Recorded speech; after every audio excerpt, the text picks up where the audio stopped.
I believe now we have Jenn. Jenn, are you there? I'm here. How are you? Fine. How are you? So glad to have you back. Thank you so much. So, so I just wanted to say, buenos dias. Muchas gracias por invitarme hoy. Lo siento, pero esa es la extensión de mi español. So, This is wonderful, Jen.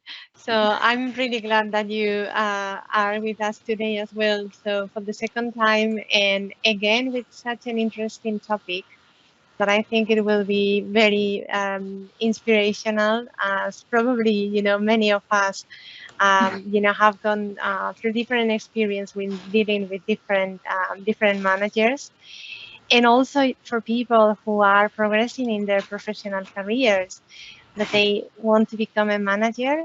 Somehow it's really important to see what's the managerial style that would be more beneficial for your team. So I think the topic it's super inspiring. oh, thank you. Well, shall we get started? Yeah, of course. Okay, let me share.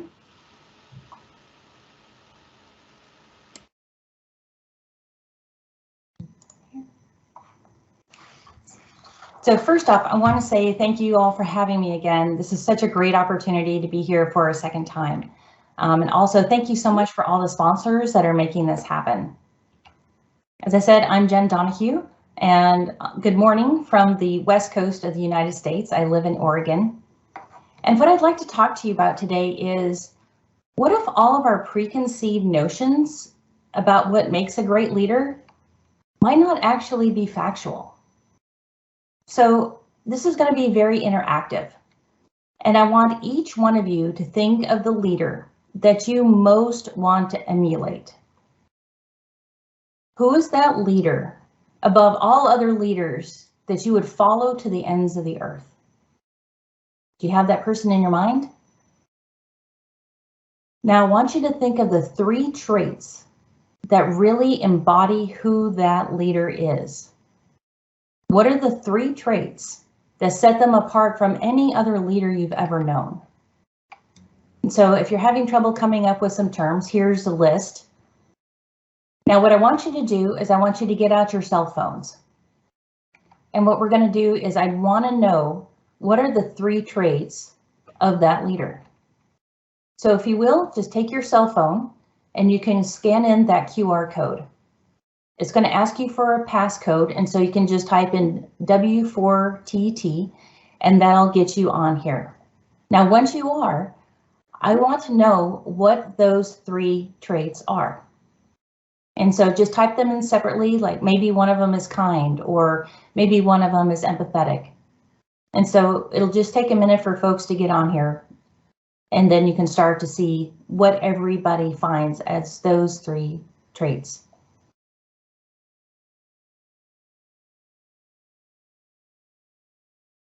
Empathetic.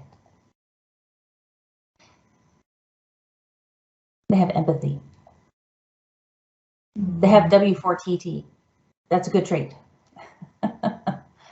Leadership. Now, I've been asking this question for about the last 3 years.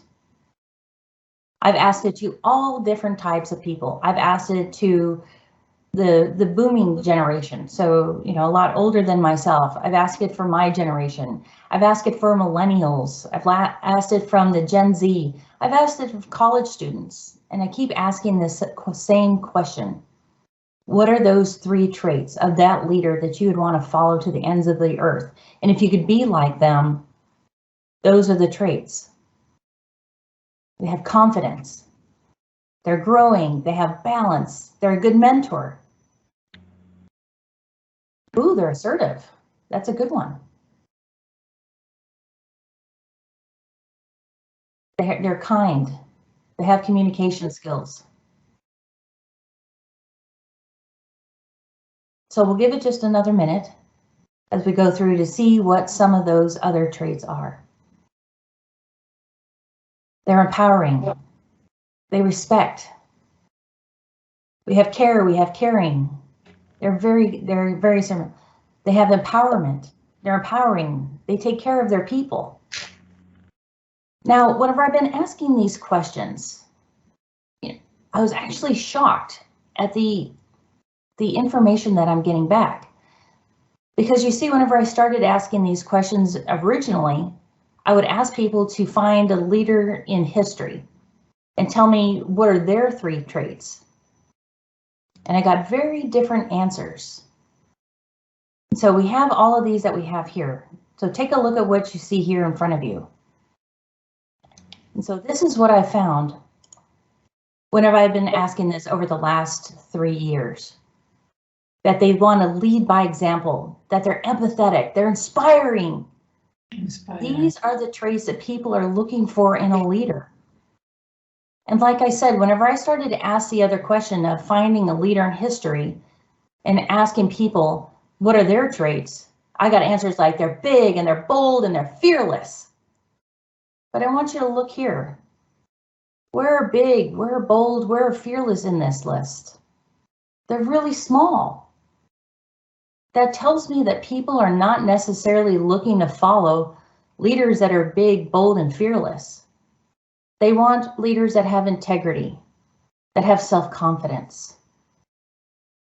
Another reason why I'm putting this map up here for you to see is I want you to start thinking about what are your greatest strengths? What are the pieces and the traits that are really important to you? And are they on this list? Because these are the traits that people are looking for in a leader. And I'm sure that you already have these. So you already have what it takes to be a great leader. And why does this matter? 80% of employers think that their personnel leave their company because they want more money. When in actuality, only 20% of people actually leave a company because they want more money. So where are the other 80%? Why are they leaving? And so I'll just ask you this question, and you can put the answers in the chat. What do you think is the #1 reason why people are quitting their company? And you can look at A, B, C, and D, and I'd love to hear what you say, and we can just put that in the chat. Now, over the last couple of years, the US Bureau of Labor has been tracking the quit rates per month for the last several decades. And I just put on 2016 to 2019 so that you can see that on average, it's very level. Between 2 and 2.5% of the United States workforce quits every single month. But we all know that 2020 was a really, really different year. Look at April. Look at how that went down so sharp. Why? Because people were scared. We were going into a pandemic. We were having an economic crisis, and people didn't want to quit their job. They wanted to hold on to it because the future was so uncertain. But I wanted you to take a look at the end of 2020. Look at the quit rate. It's actually on par or higher than it has been in the last several years. Why is that? You know what, my best friend, she quit her job in November. You know, she'd had it. She was in a place where she was not valued. It was a toxic work environment. She had one of her coworkers that would not even give her the time of day. She had another coworker that would scream in meetings. I mean, it was a bad, bad environment. And the leader let all that happen. He let that toxic environment fester. And she quit. How many others quit during that time? It was during COVID. We were still in the middle of it, but people were quitting their jobs. They'd had enough. But what I want you to see is look at this year. Look at the quit rates this year. Now, when I originally looked at this, I looked at April and it's like, wow, it's almost 2.75. But look at what it is in September. They're still working on the last couple months, but almost 3% of the United States workforce is quitting their job. They're calling it the Great Resignation. People are fleeing companies. So what does this mean? This means that if you lose somebody, they might have a very important job on your team. That means that you're going to probably stress out the rest of the workers because they're going to have to take over that job. You're going to have to go out and you're going to have to hire somebody else. You're going to have to onboard them. You're going to have to get them up to speed. That's time and that's money. And that's something that a lot of us don't have a lot of. People are quitting their jobs. So I'll ask you, and you can put this in the chat. Do you know anybody who's quit in the last 12 months? Yes? No? Maybe you did as well? There's a lot of people who have quit in the last 12 months. So let's get back to that original question that I had. Why were people quitting? The number one reason was that they were looking for bosses that were more empathetic. They wanted bosses that were listening to them. They wanted bosses that had better leadership skills. They also wanted some more flexibility. A lot of them didn't feel valued, and the poor onboarding programs was kind of a little bit lower on the list. But people wanted a boss that was empathetic. That's why they quit. But it all has to start here. Does anybody know what this means? I know it's all Greek to me. It means to know thyself. Now, this is one of the Delphic maxims that was written on the Temple of Apollo in 1400 BC. That tells me that if it was good enough for those old guys back then, it's absolutely good enough for us today, and it's still relevant. We have to know ourselves. To be a leader, it starts with you. And I know that trying to be a great leader and a good manager, it can be really confusing. Where do you start? And there's different ways to get there. But I will tell you that over the last 26 years of being in the military, both active and reserve, starting my own company, I've come up with a few checkpoints that I want to go through with you.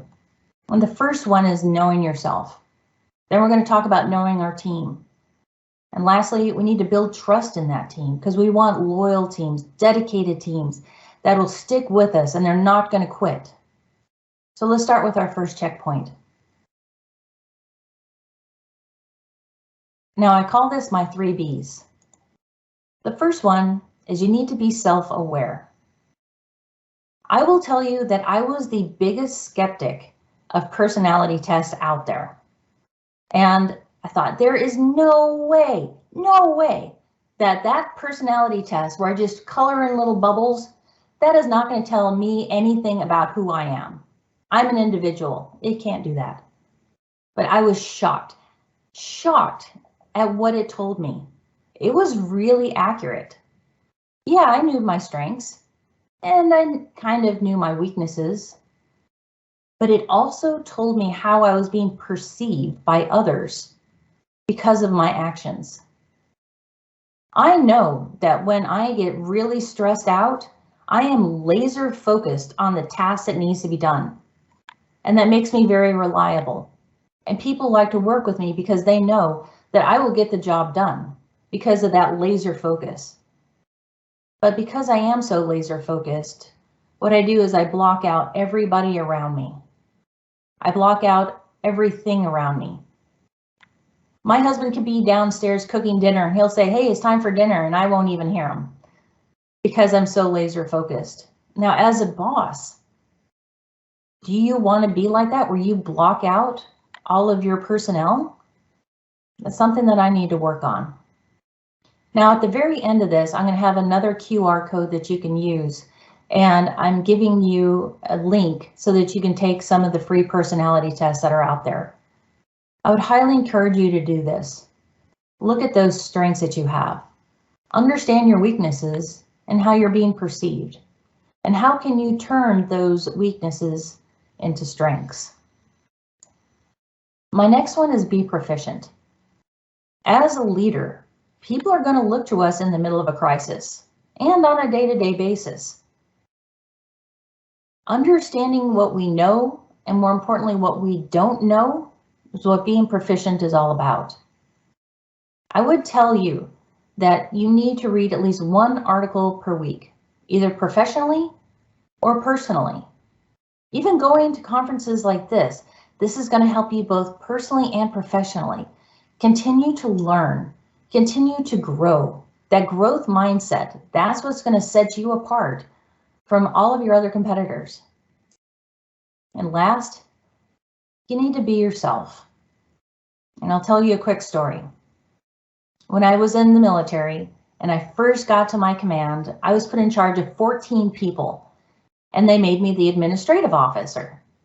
Now, this is a very important position because all of the correspondence that goes in and out of the battalion goes through the administrative department. Also, the evaluations go through my department. Now, evaluations help people get promoted, so you want to make sure that they are perfect. So this is my first time. I'm leading troops. I'm so excited. I don't know what I'm doing. I've never led anybody before, and so I just try to wing it. Well, we have these evaluations, and I brought him into my boss, and he whipped out his red pen, and I mean, he just scribbled all over it. I mean, there's red ink just dripping off this thing. It looks like a massacre. I mean, it's horrible. And he gives it back to me, and he yells at me, and he demeans me. And he's like, you have to do better. And I'm like, ooh, oh, okay, got it. And so I take the stack of papers and I bring it back into the office, and we work on it and try to get all of the corrections made, and so that it looks good. And I take it back into my boss, and he takes out his red pen again, and he still scribbles all over it. Just red ink everywhere. It's horrible. And he yells at me and he demeans me. He's like, you have to do better. It's like, oh, okay, understood. So I take it back in, and I'm thinking, I should probably try this leadership thing. I've never led before, so I'm going to look to my bosses. And my bosses were yellers.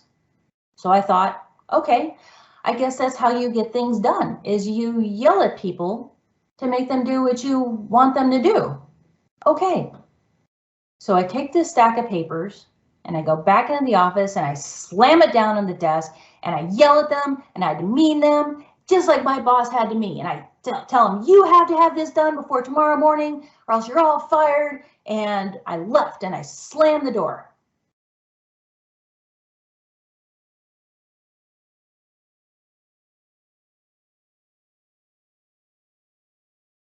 And I'll tell you, I'm still embarrassed.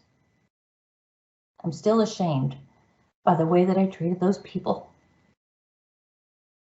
It wasn't fair to them, but I didn't know any better. I didn't know how to be a leader. I was trying to be something that I wasn't. I wasn't being my true self. And I had to go home that night and have a really hard think about what I had done. And I thought, maybe I shouldn't be in the Navy if this is how I have to lead. And I will just tell you, you have to be yourself. Because if you're not yourself, you know what? They're going to see right through you. You're going to lose all credibility for who you are in trying to be a leader. So you have to be yourself.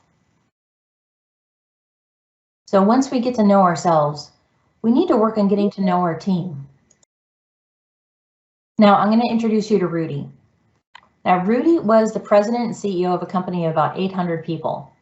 And for anybody that knows geotechnical earthquake engineering, which is what I do, he's one of the original rock stars. He's great, and he was the president of the company.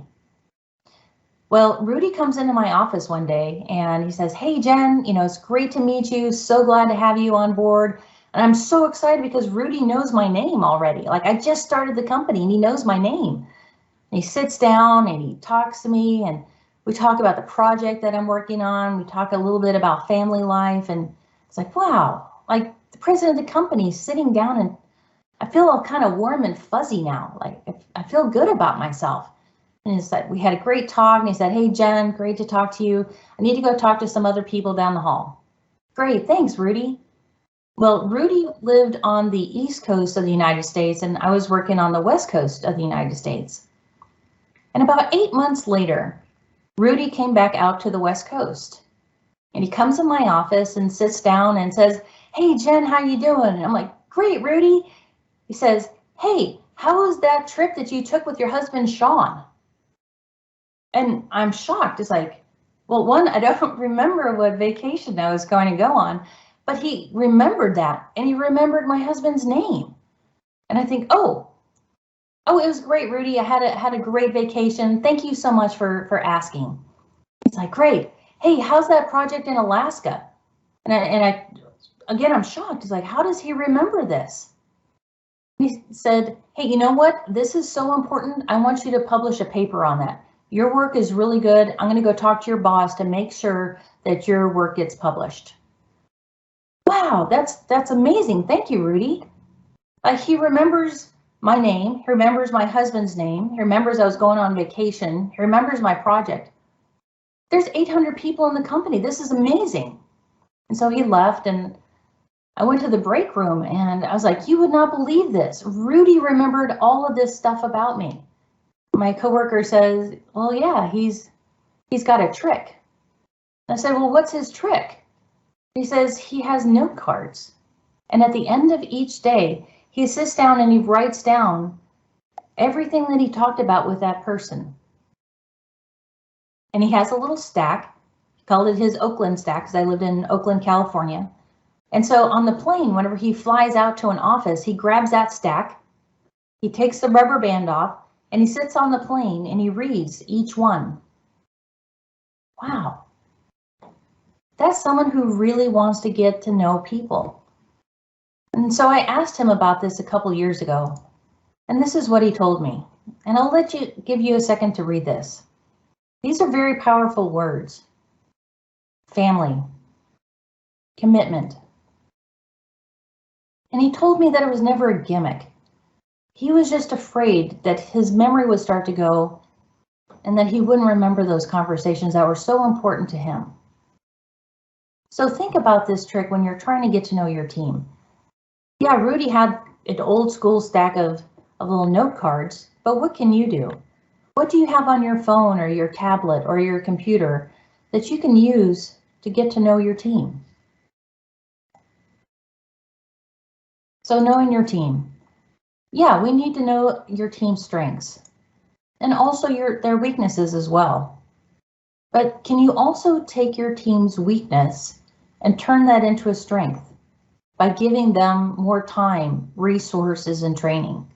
That way you make your whole team stronger. But this is more important for your team. Do you know their goals? How about their aspirations? Do they want to be the president of the company someday? Or are they happy where they are? A leader develops people. A manager manages tasks. So as a leader, it's your job to understand your team and help them grow and develop. And you might say, wow, that's a whole lot to get there. But this is the motto of the U.S. Navy Seabees, which is what I'm part of. So just remember that. The difficult, we can do that immediately, but the impossible is going to take a bit longer. So we've talked about knowing ourselves, knowing your team. Let's talk about that trust. Everybody says that trust is a two-way street. But I will tell you that as a leader, you need to be on the on-ramp first. You have to show trust in order to earn that trust in return. So we'll do another poll real quickly. What is the retention rate if you have open and effective management? So remember our 80-20 rule? So looking at this, if we have open and effective management, how much do you think that'll get you? Is it 84, 97, 105, or 143?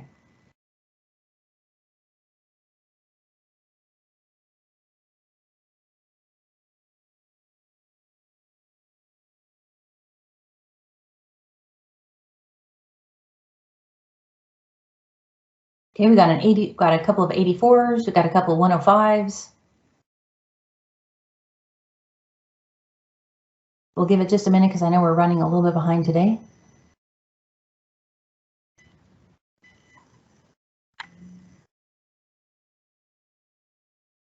Open and effective management. How do we retain our people? Okay, we got a 97. So it looks like we're kind of split between the three. 84, 97, and 105. Well, here's the answer. 143. 143%. That's the retention rate of businesses that have open and effective management. They're not losing people. People are actually coming to their company. They're growing, and that's what we want to do too. We want to grow our company. Just with that open and effective management, that's how we get there. So what do we need to do?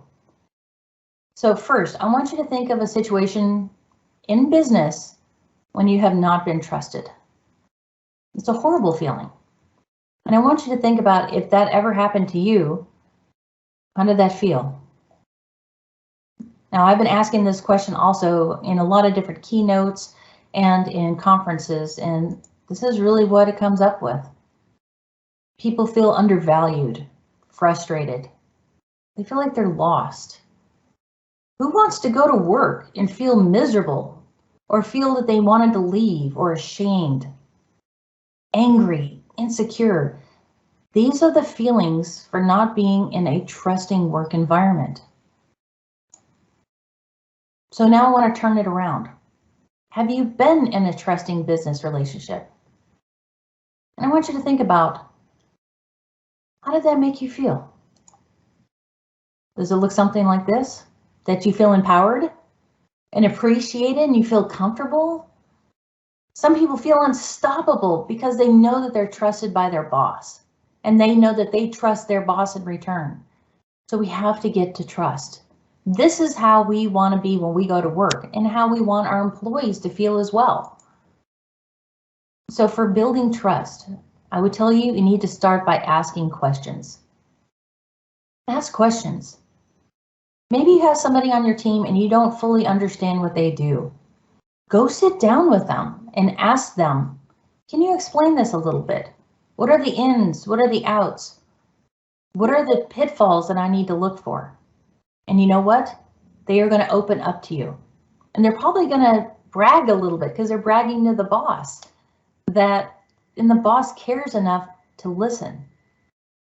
Maybe think of having a lunch and learn, or maybe go have coffee with one of your employees. Ask questions. That's going to start to open that door to start building trust. Next, I want you to start thinking about communicating, often and with transparency. A lot of times as leaders, we have a lot of information, and if you're holding it all in, that doesn't really breed trust.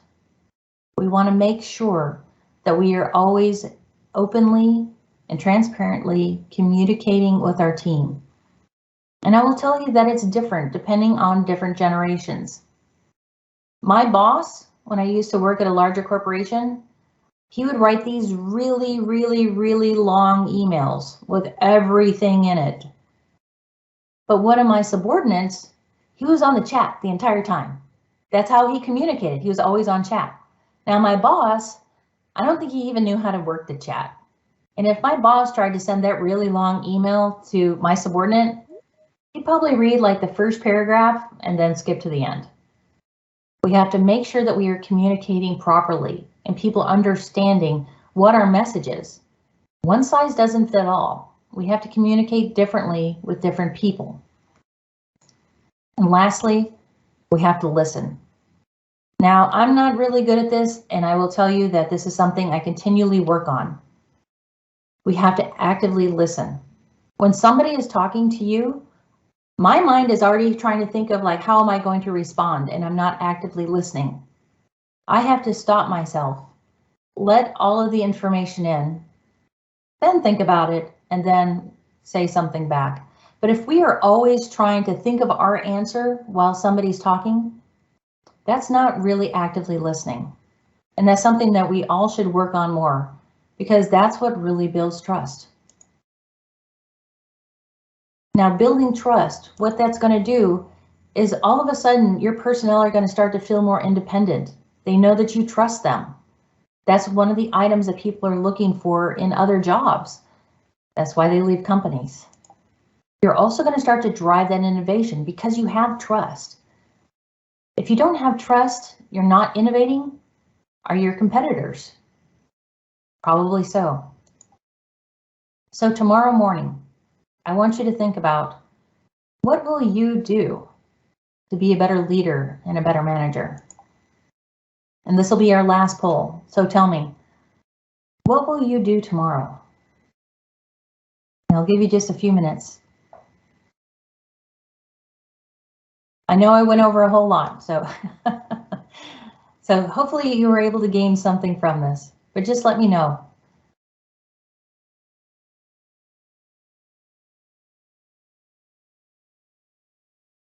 While you're sitting over your cup of coffee, is there anything that you will do tomorrow that you might not have done today?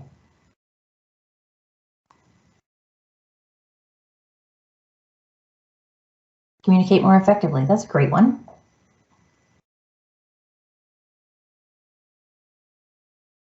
Get to know yourself better.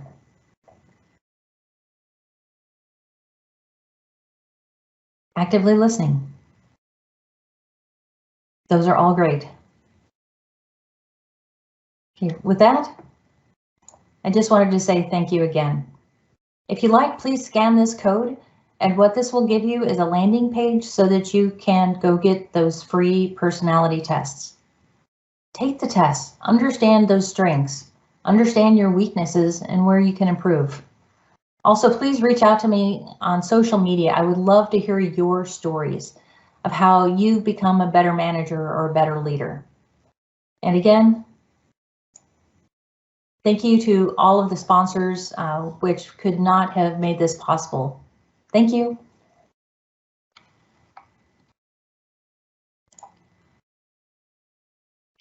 Thank you very much, Jenn. It was a very inspiring session. Thanks a lot. Absolutely. No, thank you again for having me. You are very welcome. So we hope to have you many more times in the future. I would absolutely love it. Thank you so much.